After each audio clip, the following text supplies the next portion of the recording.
My name is Kendall Reeve. I'm 36 years old, and I've spent the last 12 years serving in Special Operations Command. I've trained alongside NATO intelligence, coordinated drone strike strategy in Eastern Europe, and led mission briefings so sensitive they happened in windowless rooms beneath ground level. But none of that mattered the night my sister laughed in my face and said my job was cute. That night wasn't supposed to be about me. It was my parents' 40th wedding anniversary. Heather had planned the whole thing, the kind of black-tie dinner you'd expect from a woman who made her career turning ordinary spaces into photo shoots for the rich and bored. Her house glittered. Crystal chandeliers, imported candles, napkins folded into swans. I showed up in a pressed blouse and a bottle of Cabernet, already knowing neither would fit in. The moment I walked in, Heather's smile barely twitched. "Oh good, you made it," she said, her eyes flicking over my outfit. "Still keeping it utilitarian, I see." I smiled. Not because it was funny, just because I'd been trained not to flinch. Mom was already entertaining a few women from her golf club. She glanced over, nodded once, then looked back at someone's emerald necklace. My stepdad Richard, kind as he's always been, patted my shoulder and said, "Good to see you, Kenny." I hate that nickname. I've said it for years, but I let it go. That's the cost of showing up. I was seated at a table in the corner with cousin Marla, who talked about her yoga startup, and Uncle Pete, who asked if I ever got to shoot anything. Every time I tried to speak, someone else had a bigger story. Heather's client gala, Emma's recital, my promotion to major. Heather waved it away with a laugh. "Oh, Kendall's still in the army, mostly logistics, right? Reports and computers." A few heads nodded, as if that explained everything. My mother actually leaned in and said, "That's still a job, honey." I swallowed what I wanted to say. It wasn't the first time I'd been reduced to a shadow in my own family. Probably wouldn't be the last. But I didn't expect him to walk through that door. Not then. Not in front of 35 guests holding champagne flutes. Not in full flight gear. I didn't expect him to stand at attention and salute me. And I certainly didn't expect the boy they all bragged about, the golden grandson they said would probably run the world one day, to say the words that would turn the entire room to silence. "Major Reeve, ma'am. I was ordered to deliver this message in person." Every fork froze. Every smile dropped. And just like that, everything changed. I didn't grow up in a broken home. Ours was just imbalanced. My sister Heather was the light, the centerpiece, the chosen one. She was 7 years older and dazzling even at 10. Flawless grades, dance recitals, charity drives. Her face was on the fridge, in the newspaper, once even on a billboard when her high school featured her in a campaign for excellence. I was the quiet one, obsessed with puzzles, fascinated by maps, always in the background of Heather's spotlight. Our mother, Diana, adored her firstborn with a level of devotion that bordered on delusional. She once told me, during a Thanksgiving dinner, that some girls were made to lead and others were made to follow. I was 13. Dad, technically stepdad Richard, but the only father I ever really knew, tried to balance things out. He took me to air shows, helped me build my first telescope, taught me to throw a curveball. But when Mom's voice rose or Heather pouted, he faded into the wallpaper. By high school, Heather had already been accepted to an elite arts college. I got a partial scholarship to a state university for engineering and ROTC. When I announced I'd be enlisting after graduation, you would have thought I said I was joining the circus. Heather laughed into her wine glass. "You? In the army?" Mom frowned. "Isn't that for kids who don't have options?" Richard tried to defend me, but it came out half-hearted. "It's a noble path," he'd muttered, "if that's what Kendall wants." But it was never about what I wanted. It was about what made sense to them, and I never did. Boot camp nearly broke me. I wasn't the fastest, the loudest, or the most aggressive. But I could see patterns. I could anticipate. When everyone else sprinted forward, I found the blind spot and flanked it. That earned me a second look from a visiting intelligence officer. 2 years later, I was inside briefing rooms, analyzing satellite footage that never made the news. The battlefield shifted from dirt to data, and I thrived. The first time I was deployed, I emailed home once a week, sometimes twice. No one responded for the first 3 weeks. Then Heather finally replied with a group photo from a winery and the subject line, "We miss you."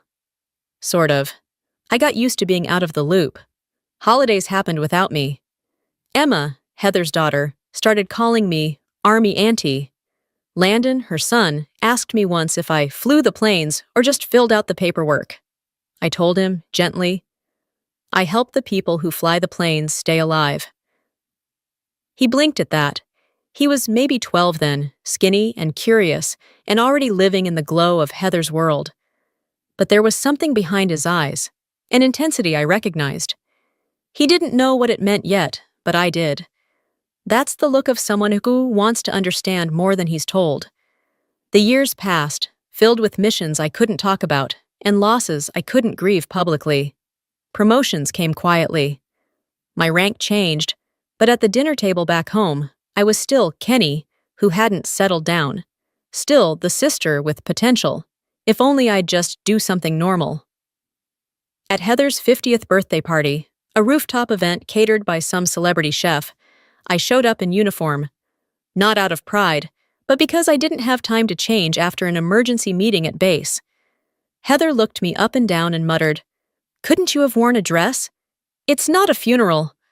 I stayed for 28 minutes, just long enough to be noticed, just long enough to realize I didn't want to be noticed by them anymore.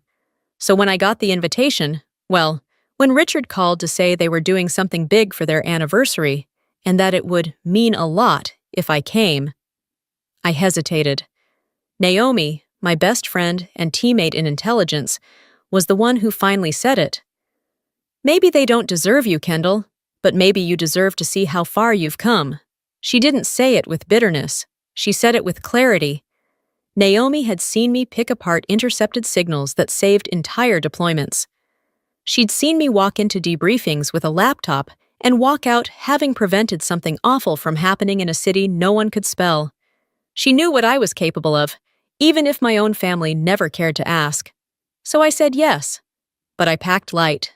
Just one clean shirt, one bottle of wine, and zero expectations. Heather's house looked like a catalog spread. White stone columns, manicured hedges, and a driveway lined with cars more expensive than my annual salary. I parked my rental between a silver Tesla and a black Range Rover, and sat for a moment, watching the string lights flicker across the windows. For a second, I thought about just driving away. But I didn't. I walked up with my wine in hand, buzzed the gate, and waited. The door opened like it was on stage cue. "Kendall," Heather said, her smile polished but empty. "You made it." Her eyes slid down my outfit, simple blouse, gray slacks, military ID badge still clipped on my belt. She didn't comment directly, but her voice had that sugar-slick tone I remembered too well. We went with a winter elegance theme. "Hope you're not too warm." I stepped inside and handed her the wine. "Cabernet. Thought it'd go well with whatever you're serving." She passed it off to a staff member, like it was a coat, and motioned toward the living room. "Everyone's here. Brian's around somewhere. Mom and Dad are already 2 glasses in. Come mingle." The place was filled with people I didn't know. Clients, neighbors, Heather's yoga instructor, probably. The family I did recognize was clumped in curated seating zones. Cousins with designer handbags, aunts comparing cruises, uncles making jokes about the market. Mom spotted me and gave the familiar once-over. "Oh, Kendall, you look rested." That was a code for "you've gained weight." Richard gave me a warm smile and a nod from across the room, but he was deep in conversation with Heather's father-in-law. No one seemed to know what to do with me. I wasn't glamorous. I wasn't married. I wasn't remarkable. At least, not in their eyes. Dinner was announced by one of the catering staff like it was a royal affair. Heather led the procession into the dining room, where name cards dictated social hierarchy. She and Brian, of course, were at the head. Mom and Richard beside them. Emma directly across. The Morgan cousins flanking both sides. My name card? Near the end of the table, between Uncle Ron, who once asked me if women in the Army were allowed to wear mascara, and Cousin Elise, who worked in branding and had a lot of feelings about fonts. The food was, admittedly, incredible, something with duck confit and lavender sauce, but the conversation was a minefield. Heather held court effortlessly. Brian's resort project just got greenlit for Phase 2, she announced, clinking her glass. And Emma got early admission to Columbia. Full ride. Applause, smiles, toasts. Then, with theatrical humility, she said, "But it's not just about us. Tonight's about family. And we're so lucky to have Kendall here. Still doing... What is it exactly, Kendall? Military admin?" My fork hovered over my plate. "No," I said quietly. "Tactical intelligence. I manage operational briefs for field teams overseas." "Oh," she said, blinking innocently. "So, spreadsheets?" A few people chuckled. Someone made a joke about me being the real reason the Pentagon needs more funding. I took a sip of water. Last month, my analysis prevented an ambush on one of our transport units. We avoided casualties. "Wow," Cousin Elise said, clearly trying. "That's something." Heather turned to Emma.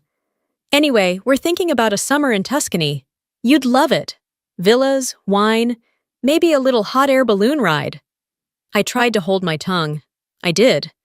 But the way she brushed past everything I said, the way she refused to see me? "Must be nice," I said, not looking up. "Some of us don't get summers off." Heather's eyes narrowed. "Well, maybe if you'd chosen a career that didn't involve sleeping in tents and following orders." Mom gasped softly. Brian laughed under his breath. I set my fork down. "I don't follow orders. I issue them, and those orders keep people alive." The table quieted for just a moment.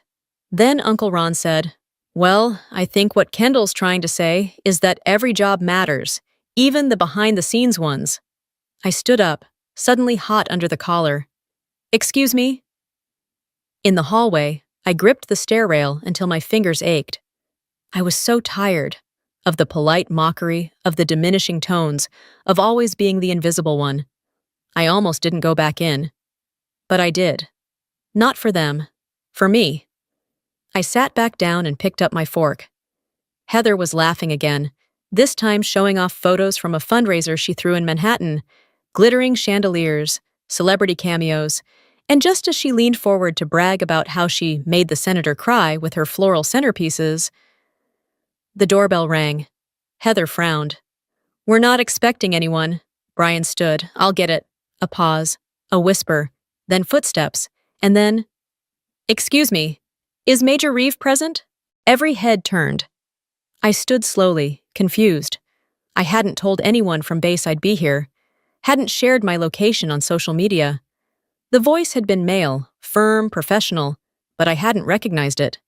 Brian re-entered the dining room, clearly flustered, and said to the room, "There's someone at the door, for Kendall." Murmurs spread like wildfire. Heather's eyes narrowed. "Who would come here for you?" she asked, like I'd summoned a debt collector to ruin her party. But before I could respond, a tall figure stepped into view, broad-shouldered, sharply dressed in flight uniform, every inch crisp and gleaming under the chandelier's light. It was Landon, Heather's son, 25 now, still lean like when he was a teenager, but more carved, more grounded. A presence. I hadn't seen him in over a year. Last time was at Richard's birthday, where we exchanged 3 sentences and a hug. Now he looked like a man I barely knew, and yet completely recognized. He stepped forward into the stunned silence of the dining room, his boots soft on the imported rug. In one clean motion, he snapped to attention and delivered a full salute. "Major Kendall Reeve, United States Army Tactical Intelligence Division, ma'am. I was ordered to deliver a priority update. Apologies for the interruption." The room fell silent. Utter, choking silence. Heather's fork hung in midair. Mom froze, her mouth slightly open. Brian blinked like someone had cut the lights. The cousins were whispering. One of them actually mouthed, "Major?" I returned the salute automatically, my own hand steady, though my heart thudded like a war drum. "Lieutenant Morgan," I said calmly. I wasn't expecting a field dispatch. Landon lowered his salute and stood at ease. "Colonel Harrington asked me to deliver a briefing file in person. He said it was urgent and couldn't wait until morning." Heather finally found her voice. "Landon? What? Why are you? What is going on?" He turned to her, respectfully but firmly. "I'm on assignment, Mom." She opened her mouth to protest, but nothing came out. Then Landon turned to the table, his gaze sweeping across the smug faces, the disbelieving stares. "In case it wasn't clear," he said, Major Reeve was the lead analyst behind Operation Kingshield. Her strategic read saved my squadron during a zero-visibility extraction flight last month. He looked right at Brian. "We were 3 seconds from being targeted. Her intel rerouted us through a safe corridor. We're alive because of her."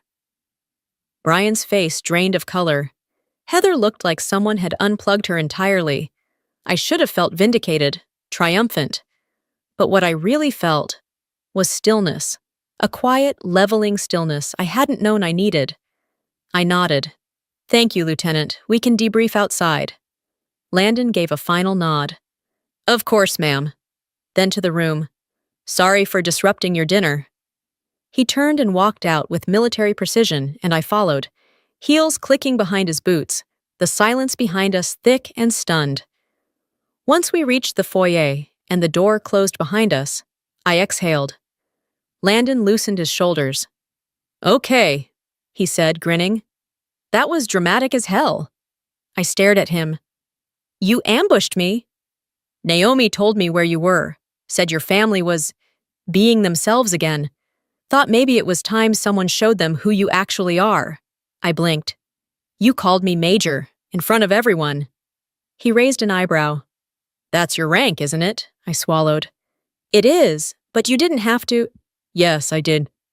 His voice dropped, softer now. "We flew blind, ma'am. That data packet you flagged? It rerouted us just before we hit a hot zone. That wasn't paperwork. That was survival. They needed to hear it."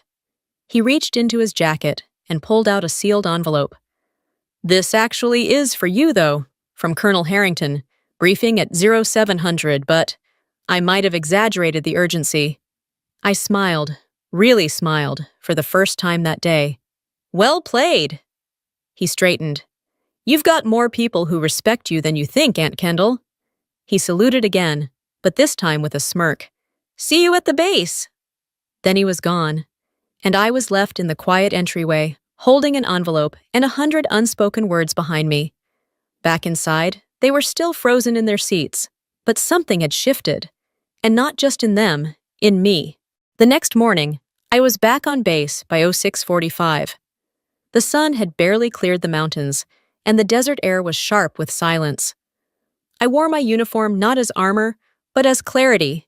I didn't need to prove myself anymore. Not to them. Colonel Harrington's briefing was swift. New intel from the Syrian corridor, chatter patterns, satellite pings near the Turkish border. My mind clicked into place. Threat assessment, trajectory mapping, predictive analysis. It was work that mattered, quietly, consistently, without applause. After the meeting, I found Naomi in the corner office with 2 coffees. She handed me one without a word. I raised an eyebrow. "You told him." She smirked. "Landon reached out last week. Said he was tired of being talked about, not to. Figured he deserved to know the real you." I shook my head. "He didn't have to go that far." Naomi sipped her coffee. "You deserved that moment, Kendall. He just gave the room permission to see it." Later that afternoon, base security called. "Heather Morgan, civilian, requesting entry." I hesitated, then nodded. "Escort her to conference room B." She walked in wearing heels, a tailored coat, and no makeup. It was the most un-Heather she had ever looked. She sat quietly and folded her hands like she'd practiced the gesture. "I'm sorry," she said, "for all of it." I didn't respond at first. She continued, I didn't understand. I didn't try. I assumed your world was small because I couldn't see it. But it's me who's been small. Her voice cracked on that last part. It surprised me. I don't expect us to become best friends, she added. I just want you to know. I see it now. I see you. I exhaled, slowly. You don't have to get it, but you have to stop reducing it. She nodded, standing. I'll try. That was all. That was enough. A week later, I found a small package in my inbox. Inside was a framed photo, Landon and me, seated at the base cafeteria, both in uniform, both grinning. The note read, Thanks for showing me what leadership looks like. Lieutenant Morgan. I placed it beside the one of Naomi and me, taken during a field op in Jordan. Our faces dusty, our eyes bright. 2 reminders, not of war, not of recognition, but of the quiet moments when the world finally catches up to who you already are. I was never the shadow. I just stopped waiting for their light. Rain drifted over Portland in a steady, silver curtain, soft enough to blur the streetlights but cold enough to seep through clothing and bone. It was barely 7 in the morning, and the city still felt half asleep. Storefronts closed, buses half empty, the sidewalks slick with early dew. Hannah Whitmore stood in front of the Women's Health Clinic on Northwest Lovejoy Street, her coat pulled tight around her, shoulders trembling from something far deeper than cold. She hadn't slept. Not really. The previous night had been one long stretch of staring at the ceiling, replaying every word from the courtroom, every look exchanged between her husband's attorney and Judge Leonard Briggs. Every moment her old lawyer shrank instead of standing up for her. Now outside the clinic, she looked like someone hollowed out by decisions she never wanted to face, eyes swollen from crying, breath unsteady, hands shaking as she held them against her stomach. She wasn't even showing much yet, just the faintest swell of her twins. Even that made the situation harder. She didn't want to be here. She didn't want to terminate the pregnancy. But after everything that had happened, after losing the custody ruling before her children were even born, every path forward felt dark and narrow, like she was walking down a corridor where every door had already been slammed shut. Her mind kept dragging her back into the courtroom the day before, the fluorescent lights buzzing overhead, the stale smell of paper and old carpet, and Judge Briggs sitting rigid behind the bench, barely glancing at her before turning his attention to Evan's attorney, who spoke with an ease that made the imbalance obvious. The attorney's tone had been smooth, confident, almost mocking as he outlined why Evan should be granted full custody once the children arrived. Her lawyer at the time, a timid man who'd been recommended as affordable rather than competent, seemed to fold in on himself. He avoided eye contact, shuffled papers, responded with weak objections that Judge Briggs dismissed almost immediately. Hannah remembered watching him sink further into his chair, as if he were afraid of drawing too much attention. She remembered thinking, he's scared of them, scared of the judge, scared of Evan's money. And then the ruling came down with an efficiency that made it feel rehearsed. Evan would receive primary custody upon the children's birth. Hannah's protests, her attempts to explain the emotional manipulation and volatile behavior she'd endured, were brushed aside like irrelevant noise. Judge Briggs barely acknowledged her, and the decision was made so quickly she almost wondered if she'd imagined the whole thing. Now, standing outside the clinic, that same helpless pressure pushed down on her chest, making it hard to breathe. Terminating the pregnancy felt like the one thing she had control over, but the thought of it twisted painfully inside her. She didn't want to do this. She just didn't see another way. She took a slow step toward the clinic door, and then a voice, raspy low, cutting through the rain, called out to her, "Don't go in there, honey." Hannah froze. She turned slightly and saw an elderly homeless woman seated on the concrete ledge near the entrance. Her clothes were layered and worn, her hair gray and tangled beneath a hood, her hands wrapped around a paper cup that had long since cooled. Her eyes were sharp, startlingly alert despite the exhaustion etched into her face. The woman nodded once, as if she already knew Hannah's question before she asked it. "The judge wasn't fair to you," she murmured, voice eerie in its certainty. "Someone paid him. You know that." A shiver ran through Hannah, not from the cold, but from the accuracy of the words. She hadn't told anyone about her suspicions, not even aloud to herself. But something deep inside her had whispered it during the hearing, during the sleepless night afterward. Now this stranger had said it out loud. Hannah took a step closer, heart pounding. "What did you say?" But when she looked again, the woman was already rising, moving away with surprising swiftness for someone her age. By the time Hannah reached the edge of the sidewalk, the woman had disappeared behind the cluster of parked cars and the drifting rain. Hannah stood still for a long moment, rain tapping softly against her coat, her breath clouding in the cold air. Her fear didn't vanish, but something else, small, fragile, stubborn, pushed up through it, a spark of defiance. She backed away from the clinic door, and for the first time in days, she turned in a different direction, not knowing exactly where she was going, but certain she couldn't continue down the path she'd been pushed into. The rain followed Hannah all the way home, trailing behind her like a second shadow. By the time she reached her apartment in southeast Portland, a narrow, aging building tucked between a laundromat and a corner market, her clothes were damp and her thoughts were drifting in and out of focus. She climbed the stairs slowly, each step feeling heavier than the last, until she finally closed the door behind her and stood in the quiet of her small living room. Everything looked the same as when she'd left that morning. The half-folded laundry on the chair, the empty mug on the counter, the muted glow of the cloudy light filtering through thin curtains. But something inside her had shifted. The encounter outside the clinic had unsettled her, cracked open a feeling she had pushed down for months, maybe even years. She sank onto the edge of the couch and pressed her palms against her knees. Her breath came unevenly. The twins kicked lightly beneath her hands, reminding her she wasn't alone, not really. And the thought of them, small and growing and vulnerable, was what pushed her to reach for her phone. Her hands hesitated for a moment before she scrolled through her contacts.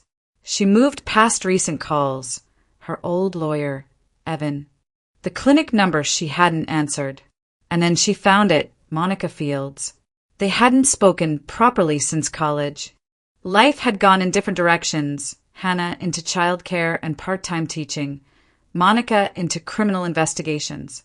They'd kept loose tabs on each other through social media. The occasional holiday message, but nothing deep. Still, Hannah remembered Monica as someone who saw through facades, who didn't get intimidated easily. She pressed call. It rang once, twice. Then a familiar but older voice answered. "Hannah? Hey, everything okay?" The question was simple, innocent even, but it nearly broke her. "No," Hannah whispered. Do you have time to talk?" Monica didn't hesitate. "Where are you?" "Home." "Give me 30 minutes. Meet me at Laurel and Pine, near Burnside. It's quiet this time of day." Hannah exhaled shakily. "Okay. Hang in there," Monica said softly before hanging up. The cafe sat on a corner where old brick buildings met newer glass storefronts. Inside, it smelled of coffee beans and rain-soaked jackets. Hannah found a table in the back, tightening her coat around her as she waited. Her nerves buzzed beneath her skin. A few minutes later, Monica stepped inside, brushing water from her hair. She looked almost exactly as Hannah remembered. Focused brown eyes, a firm posture that suggested she saw more than she ever said out loud. "Hannah," she murmured, pulling her into a brief, steadying hug before sitting down. The moment their drinks arrived, hers decaf, Monica's black, Hannah began to talk. Slowly at first, then all at once. She told Monica everything. The emotional pressure Evan had put on her, the threats he made whenever she pushed back, the way he dismissed her concerns, the way he hid finances from her, the way he treated the pregnancy like a bargaining chip. She described the custody hearing, the arrogance of Evan's attorney, the strange tension in the room, the obvious imbalance of power, and finally, voice trembling, she spoke about the elderly woman outside the clinic, the warning that Judge Briggs wasn't fair, that someone paid him. Monica didn't interrupt. She didn't dismiss or minimize. She listened with a seriousness that made Hannah feel, for the first time in months, that she wasn't imagining everything. When Hannah finished, Monica sat back, tapping one finger lightly against her cup. "I'm going to tell you something," Monica said carefully. "Judge Leonard Briggs, he's had complaints before." Hannah's breath caught. "Complaints?" "Nothing proven," Monica clarified. "But there's been smoke. Enough that some of us have wondered what's really going on behind the scenes." The room felt suddenly smaller, the air thicker. "Your attorney should have pushed harder," Monica added. "But he won't. He's scared. And honestly, you need someone who isn't." Hannah's eyes stung. "I don't know who that would be." "I can give you a few names," Monica said. "People who aren't afraid to challenge the system when it matters. But listen, I can't officially investigate a judge without cause. What I can do is look around. Quietly." Hannah swallowed, the first hint of solid ground returning beneath her feet. "You'd do that?" "For you?" "Of course," Monica said, her expression firm and kind at the same time. "You're not crazy, Hannah. Something's off about this. And you shouldn't have to face it alone." Those words settled into her like warmth after a long winter. When they finally stood to leave, the rain outside had lightened, and for the first time in weeks, Hannah felt something close to hope, fragile but real, taking shape inside her. The next afternoon, the clouds over Portland thickened into a muted gray ceiling, the kind that made the whole city feel quieter than usual. Hannah walked along Southwest 10th Avenue, her steps slow but determined, scanning the storefronts until she found the one she'd been told to look for, a small, neatly maintained law office with a brass plaque that read, "Claire Donovan, Family Law." It didn't look like much from the outside. No marble columns, no glass lobby. No receptionist desk staffed by 3 assistants. None of the intimidating displays she'd seen in Evan's attorney's building. Instead, it was modest, warm-lit, and surprisingly calm. But something about it felt solid, grounded, steady in a way she desperately needed. Inside, the air smelled faintly of coffee and paper. A single assistant greeted her, then guided her into a private office where Claire Donovan stood from behind her desk. Claire was in her late 30s, composed, with an unmistakable sharpness in her eyes. She shook Hannah's hand firmly. "Take a seat, Hannah. Monica told me just enough to know we should talk." Hannah sat, smoothing her hands over her knees, nerves fluttering in her stomach. When Claire settled back into her chair, she leaned forward slightly, attentive, focused. So Claire said, "Start from the beginning." And Hannah did. She told her everything she'd told Monica. The emotional pressure, Evan's manipulation, the coercive control, the custody ruling that felt pre-decided, the judge's dismissive attitude, the fear that she hadn't been heard, that the system had been stacked against her. And then she told Claire about the elderly woman outside the clinic, the warning that had shaken her to her core. Claire didn't interrupt. She asked sharp, precise questions when needed about dates, tone, specific comments made by Judge Briggs, patterns in Evan's behavior, financial inconsistencies Hannah remembered, and the moments that made her suspect the ruling wasn't legitimate. When Hannah finally stopped talking, Claire sat back, tapping her pen lightly against her notepad. "Well," Claire said calmly, "you're not imagining it." Hannah blinked. "I'm not." "No. Judicial bias is hard to prove, but the patterns you're describing," Claire exhaled through her nose, eyes narrowing. They're too consistent to ignore. A faint tremor of relief ran through Hannah. Claire opened a folder, pulling out a printed form and a few documents. Here's what we're going to do. This won't be easy, but it's not impossible. Hannah leaned in, holding on to her every word. First, Claire said, we file an appeal. That stops everything from moving forward exactly the way Evan wants. It buys us time. Okay, Hannah whispered. Second, we request a judicial review. That's not a small step. It forces the system to look at Judge Briggs' record. And if there are complaints or inconsistencies, they'll have to acknowledge them. Monica mentioned there were past complaints, Hannah added quietly. Claire nodded. That's exactly why this might work. She flipped to another page. Third, we push for financial disclosure from Evan. Full records, bank transfers, investment accounts, anything that can hint at improper influence. Hannah swallowed, thinking of Evan's sudden purchases, the new car, the expensive watch, things he once brushed off as business perks. And finally, Claire said, we reopen the custody evaluation. A proper evaluation. No sorcuts. This time, your medical records, the stress you've been under, and Evan's behavior will all matter. It was a lot, overwhelming, but for once, it felt like a direction, an actual plan instead of a desperate wish.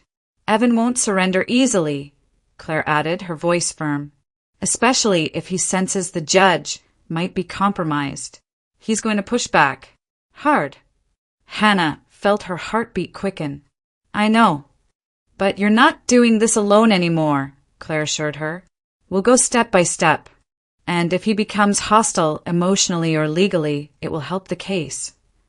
The assistant returned with a contract, and Claire slid it across the desk. This is the retainer agreement. Review it. Ask me anything. If you're ready, we sign and start today. Hannah read through the document, absorbing each line carefully. The words blurred once from emotion, but she steadied her breath and refocused. When she reached the signature line, her hands trembled, but not from fear this time, from resolve. She signed. Not 20 minutes later, as Hannah stepped out into the damp Portland air, her phone buzzed in her pocket. She hesitated before answering. Evan's voice hit her immediately, sarcastic, cold. So you're really trying to fight this, he scoffed. You think hiring some bargain lawyer is going to change the outcome? You can't stop what's coming. You never could. Hannah froze on the sidewalk, her breath catching. She didn't respond, just listened until he hung up. When she returned inside to tell Claire what happened, Claire didn't look surprised. Good, Claire said simply. Keep the voicemail. That tone, that arrogance. She tapped the desk. It's going to work in our favor. Something in Hannah steadied. The battle had begun. The next few days slipped by in a blur of nervous waiting. Portland's winter rain barely let up, tapping steadily against the windows of Hannah's apartment as she tried to sleep, tried to eat, tried to keep her mind steady for the sake of the twins. But every hour felt stretched tight, as though something unseen was moving beneath the surface of her life, shifting pieces she couldn't fully grasp. On a gray afternoon, her phone buzzed. The name on the screen made her sit upright. Monica Fields. Hannah answered immediately. Monica. I've got something, Monica said quietly. Her voice carried a weight that made Hannah's pulse jump. Can you talk? Hannah nodded, even though Monica couldn't see her. Yes, I'm home. Good. Listen, these aren't official findings, so don't repeat them. But I did some digging. There was a pause, filled only by the faint hum of static. Judge Briggs has a pattern. Not enough to make headlines, but enough to raise eyebrows. Rulings that don't match the evidence. Custody decisions that lean suspiciously toward certain attorneys. And a lifestyle that doesn't quite match a judge's salary. Hannah closed her eyes. What do you mean? High-value purchases, cash-based transactions, a couple of real estate investments, One of them tied indirectly to a developer Evan's firm collaborates with. Nothing provable yet, but definitely not clean. The words hit Hannah like a cold wind. She pressed a hand to her stomach, steadying herself as the twins shifted inside her. "I'll send Claire the outline," Monica said. "Just enough to give her direction. She'll know how to use it." "Thank you," Hannah whispered. "I don't know how to." "Don't thank me yet," Monica cut in gently. "This is just the beginning. And Hannah, be careful. Evan won't like that you're pushing back." The call ended, leaving Hannah alone in the quiet apartment, her thoughts racing. When she arrived at Claire's office the next day, Claire was already reviewing Monica's message on her laptop. Her expression was sharp, energized. "This," Claire said, tapping the screen, "is exactly the leverage we needed. You can use it." Hannah asked, hope and fear tangled inside her voice. "I can incorporate it," Claire corrected. "We don't present it as proof. We present it as reason to question the judge's impartiality, reason to demand transparency, reason to reopen your case. It's a wedge, and we're going to use it." She immediately added the findings to the motions she'd been drafting: a request for judicial review, a motion for reconsideration, a preliminary petition for emergency custody assessment. Each document carried the quiet force of someone who knew exactly where to apply pressure. But as Claire pushed forward, Evan pushed back. It started with unexpected visits, knocks on Hannah's door late at night, loud enough to make her flinch. She refused to open, but his voice seeped through the wood. "You're ruining everything, Hannah. You don't know what you're doing." Other times, it came in the form of voicemails, sharp, mocking, dripping with control. "You're unstable. You can barely keep yourself together. Do you really think a judge will hand you kids in that condition?" And then the message that made her hands shake: "I'll tell the court you're mentally unfit. I'll make them listen." Stress twisted through her like a tightening wire, and her body reacted before her mind did. Sharp cramps, deep aches, sudden waves of pressure that sent her doubling over. Twice she ended up calling the nurse hotline, breathless with panic. When the pains became strong enough to make her lean against the counter for support, she went to Legacy Good Samaritan Medical Center. After monitoring her for several hours, a nurse returned with a stern expression. "You need to rest," the nurse said, her voice gentle but serious. "Your stress levels are too high. You're at risk for preterm complications. No heavy lifting. Minimize conflict. Call us if the pain increases." Hannah nodded, but her throat tightened. How was she supposed to minimize conflict when Evan was practically building it around her? Back at Claire's office 2 days later, she relayed everything. The visits, the threats, the hospital warning. Claire listened without blinking. When Hannah finished, Claire folded her hands on the desk. "This is exactly why we press forward," she said. "Evan's behavior is escalating. Judges don't look kindly on intimidation tactics, especially during a high-risk pregnancy. Document everything. Every voicemail, every message, every incident. It will help us." Hannah exhaled shakily. "And the hearing?" Claire's expression hardened. "Judge Briggs will fight back. He's not the type to step aside politely, but he's slipping, and he knows it." She slid the stack of motions across her desk with quiet resolve. "We're ready for him." For the first time, Hannah believed her. The courthouse on SW 4th Avenue looked even more imposing than usual that morning. Clouds hung low over Portland, casting the building in a dim, heavy light that matched the tension building in Hannah's chest. She walked beside Claire Donovan through the security checkpoint, clutching her coat tighter around herself. Her twins shifted slightly inside her, a reminder that every step she took now had weight, consequence, and urgency. Claire moved with calm precision, her expression unreadable but confident. She carried a slim case file tucked under her arm, One Hannah knew contained the motion that would ignite the confrontation they'd been building toward. Inside the courtroom, Evan sat at the respondent's table, perfectly groomed, leaning back with the smug composure of someone who believed he owned every inch of the room. His attorney, Martin Keegan, whispered something to him that made Evan smirk. Judge Leonard Briggs entered moments later. He adjusted his glasses, cleared his throat, and scanned the courtroom, lingering just a hair too long on Claire, as though already anticipating trouble. Claire rose immediately. Your Honor, before we proceed with any further custody matters, I'm filing a formal motion requesting your recusal due to conflict of interest. The words dropped into the room like a stone. Evan sat upright. His attorney stiffened. Judge Briggs blinked once, then leaned forward sharply. Ms. Donovan, he said, voice coated with icy irritation. This court has no reason to entertain baseless accusations. You are out of line. Claire's expression didn't change.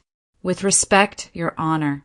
The motion is supported by documented irregularities in prior rulings, financial inconsistencies, and undisclosed associations relevant to this case.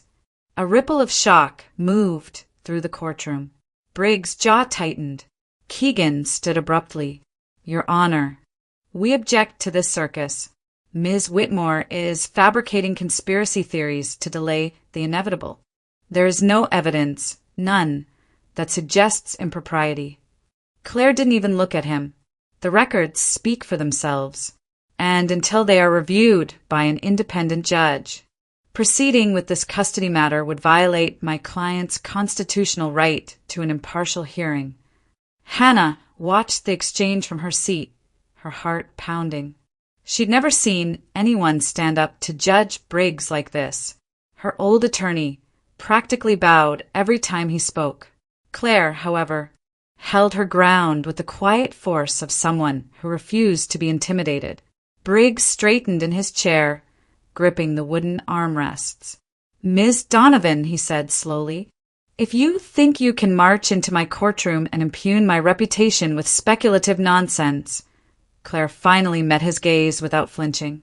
If there is no conflict of interest, Your Honor, then transparency should present no threat to the court. Another stunned silence fell. Briggs' face reddened, the stern lines around his mouth sharpening. You are dangerously close to contempt. Claire's voice remained steady, and you are still required to respond to a lawful motion. The family court's procedures do not grant immunity from review. Even Evan looked rattled now, his confident smirk slipping as he glanced uneasily at the judge. Keegan tried again. Your Honor, we request that this motion be dismissed immediately. These accusations are defamatory and unsupported by any credible. Claire cut in cleanly. The motion includes supporting documentation, purchase records, land acquisition filings, calendar inconsistencies, all available for review. Briggs' eyelids twitched. It was small, barely noticeable, but it was the first crack Hannah had seen in his carefully maintained composure. He cleared his throat. The court will take the motion under advisement. Claire nodded. Thank you, Your Honor. But everyone in the room knew what had just happened. Briggs hadn't dismissed it. He hadn't crushed her. He hadn't even threatened sanctions beyond the initial flare of anger. His reaction wasn't the response of a man confident in his innocence. It was the reaction of a man cornered. The rest of the hearing dissolved into procedural noise.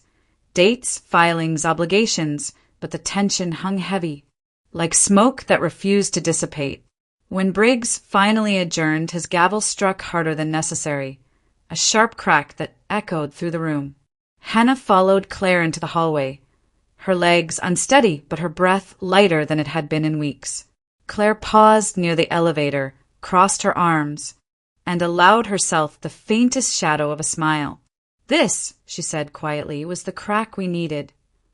Hannah exhaled a deep, shaky breath that felt like the first real inhale of hope.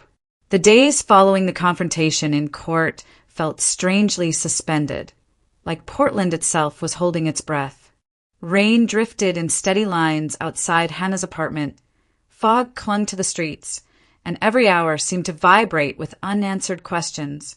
The crack Claire had created in Judge Briggs' facade had shifted something. Hannah could feel it, but cracks also meant danger. And danger had a way of moving quickly. Late one afternoon, Hannah received a call from Monica asking her to meet at Claire's office. Her voice carried an undertone that made Hannah's pulse skip. "Someone's joining us," Monica added quietly. "Someone who can help." When Hannah arrived, Claire and Monica were already standing with another woman, a tall, composed figure in a charcoal blazer, her badge clipped discreetly to her belt. Her expression was calm but alert, the kind of presence honed by years of walking into complicated rooms and making sense of them. "This is Sergeant Emily Harper," Monica said. "Oregon State Police. Financial Crimes Division." Emily extended a hand. "Ms. Whitmore, I'm here unofficially. That means I can listen and I can guide. But I can't open a case unless it meets certain thresholds." "Understood." Hannah nodded, her throat tight. "Yes." They gathered around Claire's conference table, the blinds drawn for privacy. Emily set a thin folder down. Nothing bulky or dramatic, but the sight of it made Hannah's breath pause.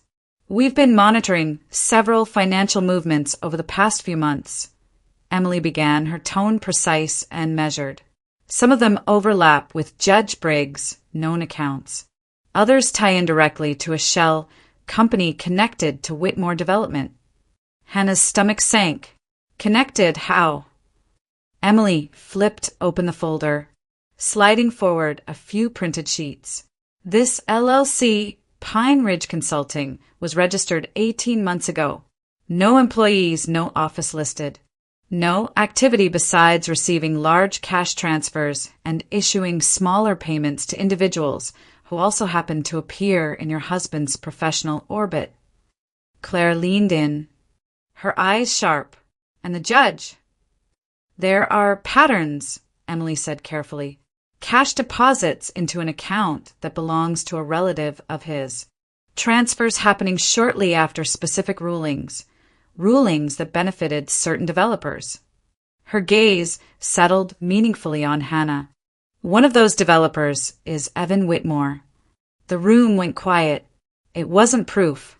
Not yet. But it was movement, dangerous, undeniable movement, toward what Hannah had feared all along. Claire's voice broke the silence. "If these patterns hold, it becomes more than a custody issue. It becomes judicial corruption." Emily nodded. "Which is why this must stay quiet for now. No documents leave this room. No mention to anyone outside this circle. If your husband catches wind of it before we're ready, he'll bury everything." Hannah felt a cold rush move down her arms. "He's already unpredictable." Monica exchanged a look with Emily. "That's another thing we need to discuss." Emily clasped her hands.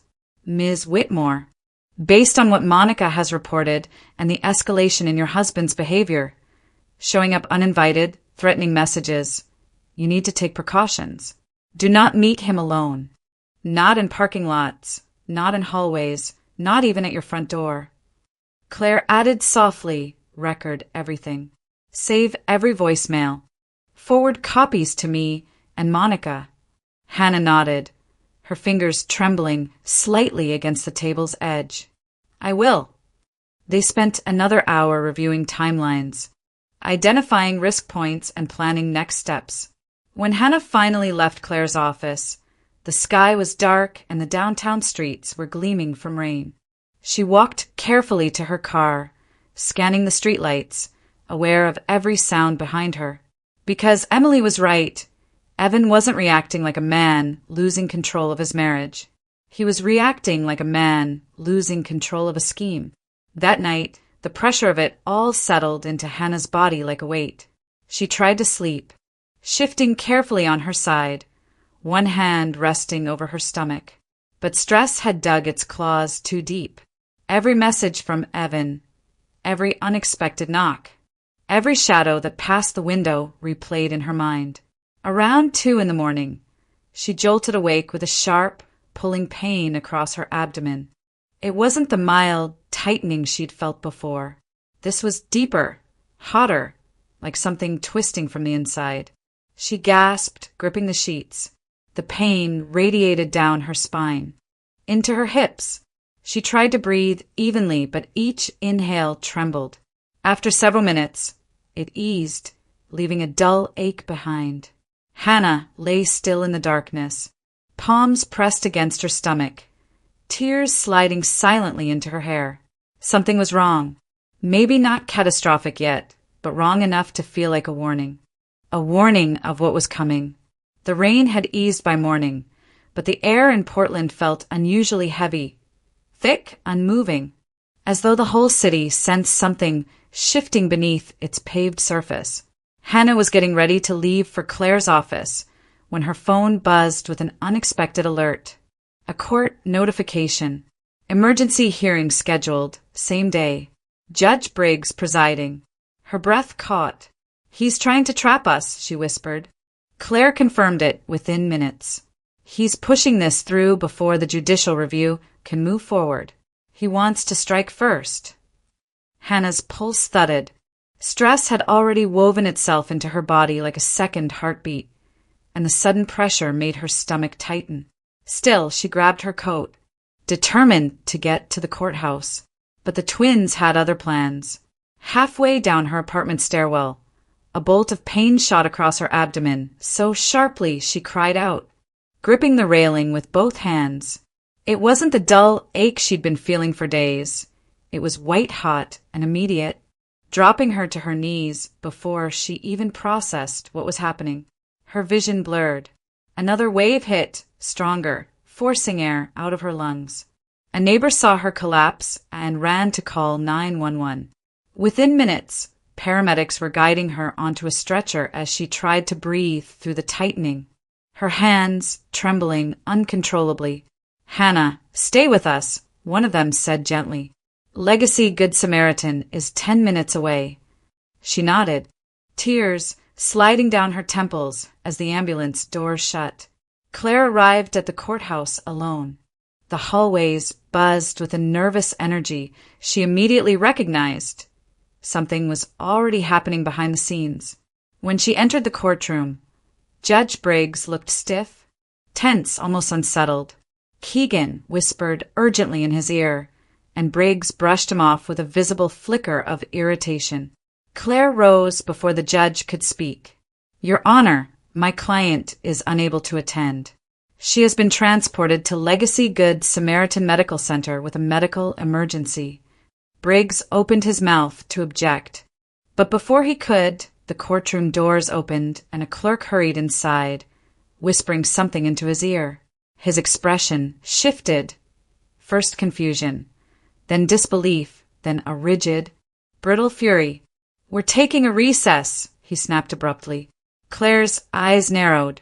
Something has happened. Keegan looked pale. Evan, sitting behind him, demanded an explanation. But none came. The judge stormed into his chambers, slamming the door so hard the windows rattled. 10 minutes later, the clerk returned. "Judge Briggs has been suspended pending investigation," she announced quietly, effective immediately. "Another judge will be assigned." Claire blinked, just once, then gathered her files with controlled precision. She didn't smile. She didn't react. She simply walked out of the courtroom, phone already in hand. She called Hannah the moment she reached the elevator. Hannah lay in a triage room, hooked to fetal monitors, trying desperately to stay calm as nurses checked her vitals. She had finally caught her breath when her phone buzzed on the bedside tray. Claire's name, with shaking hands. She answered. "Hannah," Claire said, her voice low but steady. "Briggs is gone." Hannah blinked, the words not fully registering. "Gone." "Suspended. An official investigation has been opened into financial misconduct. Everything Emily and Monica suspected, it's coming to the surface." They pulled him mid-hearing. He's out. Hannah covered her mouth with her hand. The tears came instantaneously, hot, overwhelming, breaking through every fragile boundary she tried to hold in place. Relief, shock, exhaustion, fear. They all surged at once, leaving her breathless. Claire continued, softer now. This is the breakthrough we've been fighting for. Everything he ruled is now under review. Your case is wide open. Hannah let her head fall back against the pillow, sobbing silently. Nurses glanced over with sympathetic eyes, mistaking her emotion for fear, but it wasn't fear. Not anymore. It was release, the kind that comes only after weeks of holding everything together with shaking hands. Minutes later, Claire arrived at the hospital, stepping into the triage area with her usual composed stride. She sat beside Hannah's bed, placed a steady hand on her arm, and spoke with quiet certainty. You survived his corruption, and now the truth is finally in motion. Hannah closed her eyes, tears still slipping down her cheeks, and whispered, "Thank you." But Claire shook her head gently. This wasn't luck, Hannah. You fought, even when you thought you couldn't. For the first time in weeks, Hannah believed her. By the following morning, Portland was washed in cold winter light, pale and unfriendly against the hospital windows. Hannah had barely slept. The contractions had eased after medication, but the pressure remained, an unstable rhythm under her ribs, unpredictable and sharp. Nurses checked on her repeatedly, murmuring reassurance, adjusting monitors, watching the fetal heart tracings with focused eyes. But stress had carved deep lines inside her body, and it was only a matter of time. Just after sunrise, another contraction tore through her, stronger than anything before. Hannah gasped, gripping the bed rails. A nurse rushed over. "Hannah, talk to me. How bad is it?" Hannah's voice trembled. "It's different. Something's wrong." Within minutes, her room was filled with movement, nurses, a resident. A rapid assessment. The fetal monitor began to spike in sharp patterns she didn't understand but could feel in her bones. "We need to move her," the resident said. "This could be early labor. Let's get her to labor and delivery." The words hung heavy in the air. Early. Too early. Hannah's panic rose, twisting with the physical pain as they wheeled her toward the elevator. Every contraction brought a wave of fear that blurred the hallway lights. Her hands shook violently. The twins weren't ready. She wasn't ready, but her body gave her no choice. Labor progressed at a speed no one expected. Nurses moved with swift efficiency, calling out measurements, paging attending physicians, preparing equipment. Hannah clung to the sound of their voices, steady, practiced, calm even when the situation wasn't. "Breathe, Hannah. Stay with us." She tried. The pain intensified, radiating from her back to her hips, deep and consuming. Tears streamed down her face. She didn't know if she was crying from fear, exhaustion, or the overwhelming terror of losing everything she'd fought for. Within hours, her body pushed past the point of slowing down. "She's crowning. Let's go. She can do this." The delivery was raw and brutal. Nothing like the gentle images she once imagined. It was sweat and shaking, pressure and panic. The sensation of her own strength unraveling while something primal forced her forward. And then a cry. Small, thin, but unmistakably alive. Her first daughter. Minutes later, another cry, slightly stronger, her second daughter.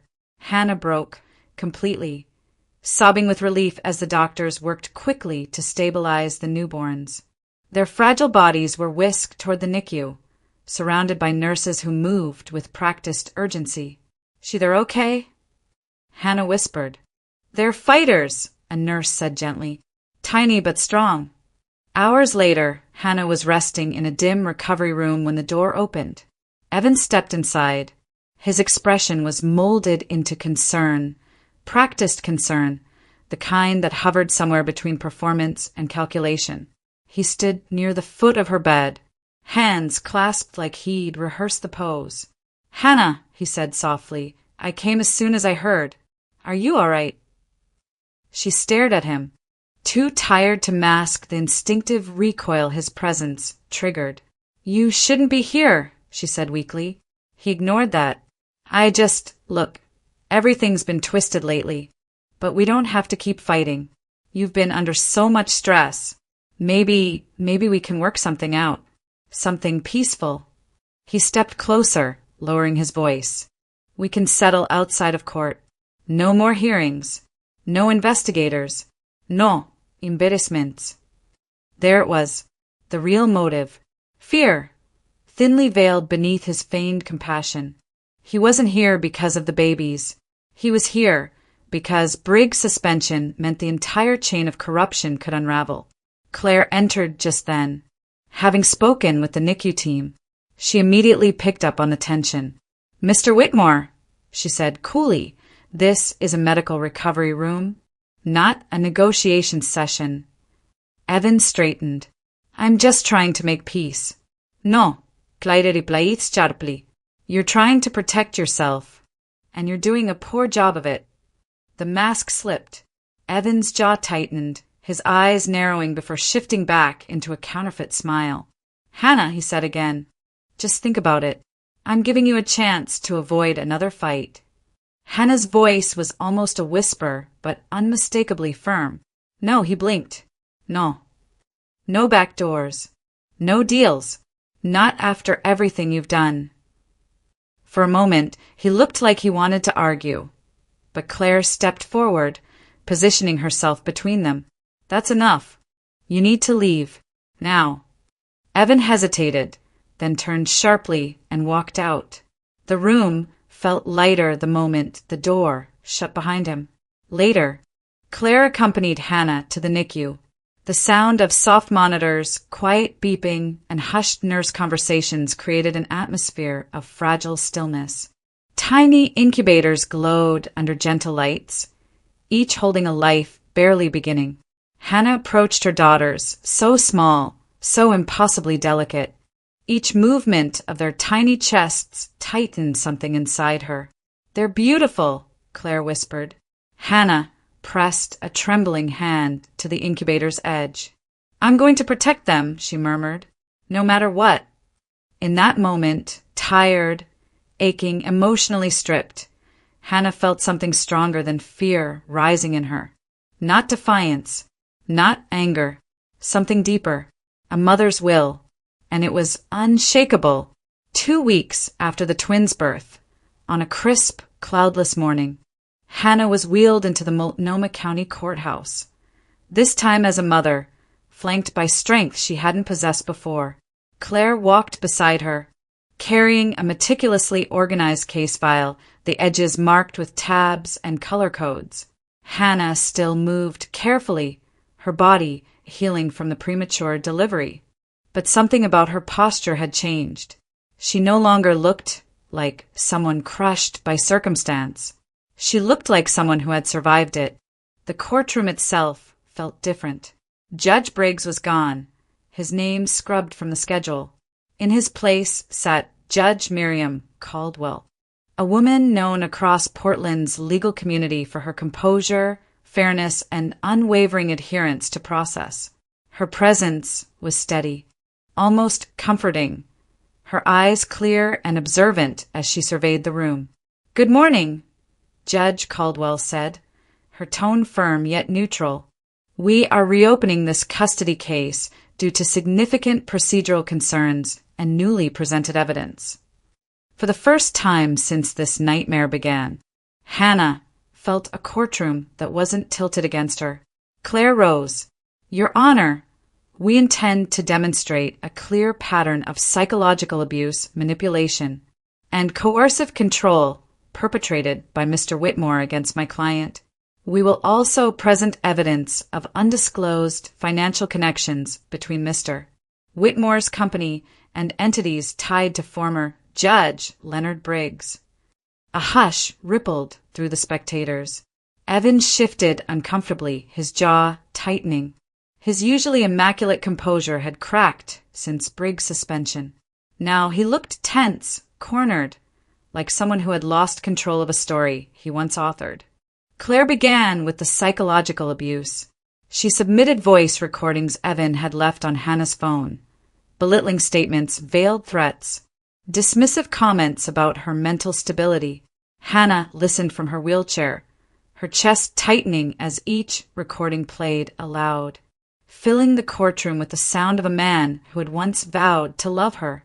Then came witness testimony, neighbors, friends, even a nurse from Legacy Good Samaritan who overheard Evan's aggressive tone during one of his hospital visits. All described patterns of pressure, intimidation, and volatile behavior.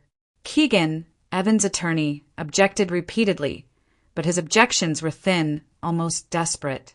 Every one of them forced Judge Caldwell to glance at him with growing impatience.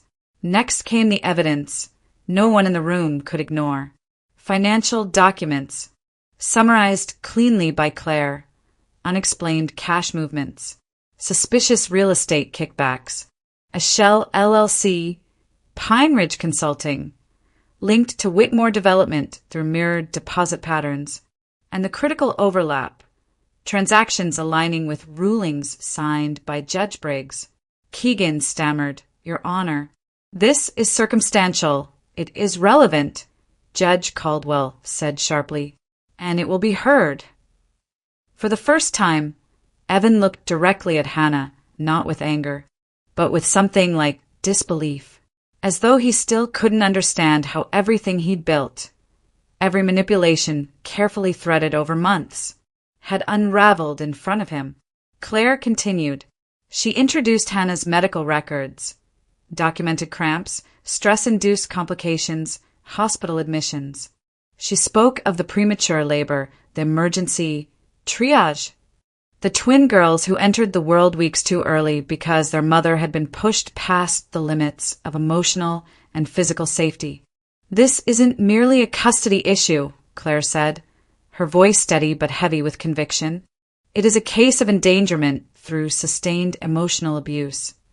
Judge Caldwell leaned back in her chair, hands folded thoughtfully. "Mr. Whitmore," she said, turning toward Evan, "do you wish to respond?" Evan stood.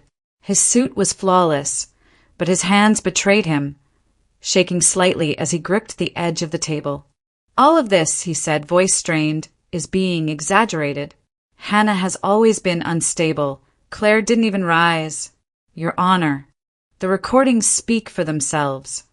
Evan tried again, his voice rising. "She's trying to turn people against me.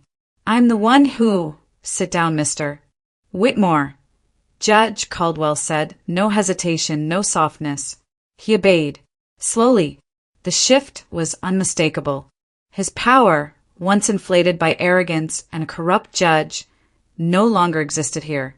After reviewing the evidence, after hearing all arguments, after weighing the medical and psychological risks, Judge Caldwell delivered her ruling. In the interest of the children's safety and well-being, this court grants Ms. Hannah Whitmore full physical custody and primary legal custody. Hannah felt the air leave her lungs. Claire placed a gentle hand on her shoulder. Judge Caldwell continued, "Mr. Whitmore will receive supervised visitation pending further review.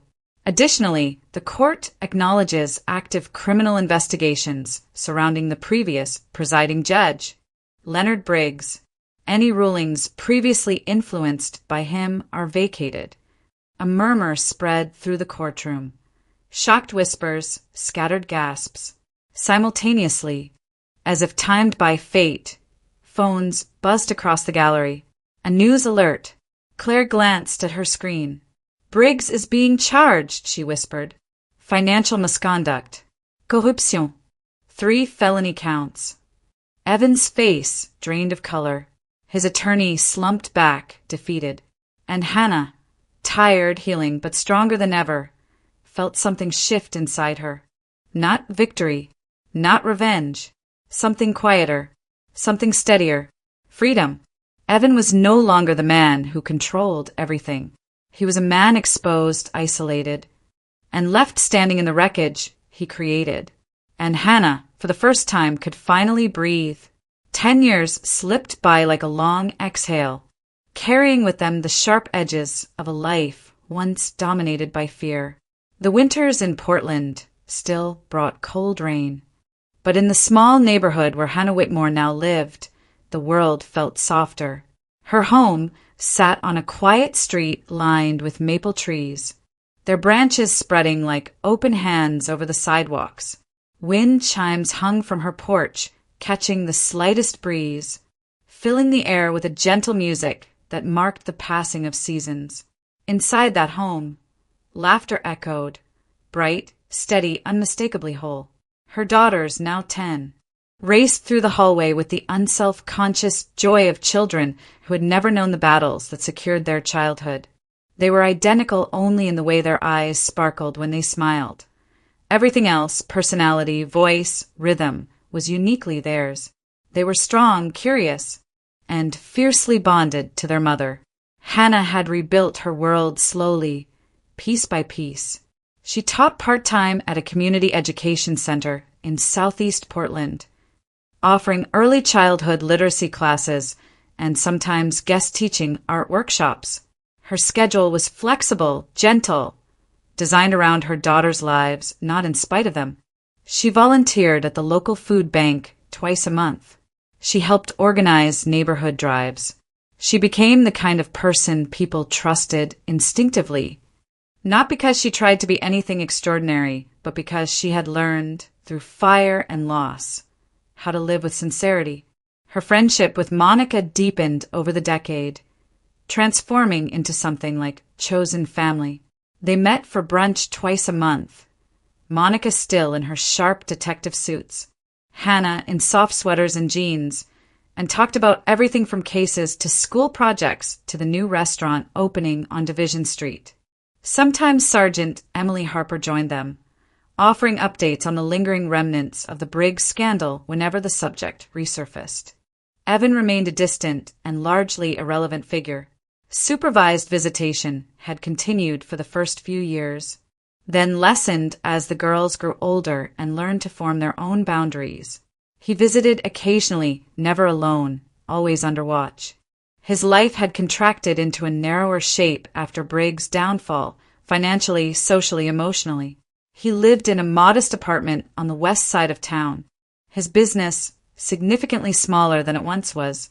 He had tried for years to regain a foothold in the world he believed he deserved, but something in him had permanently cracked.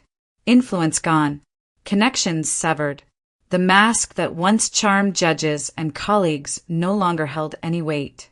For Hannah, he was simply a shadow on the edge of her life, present but powerless.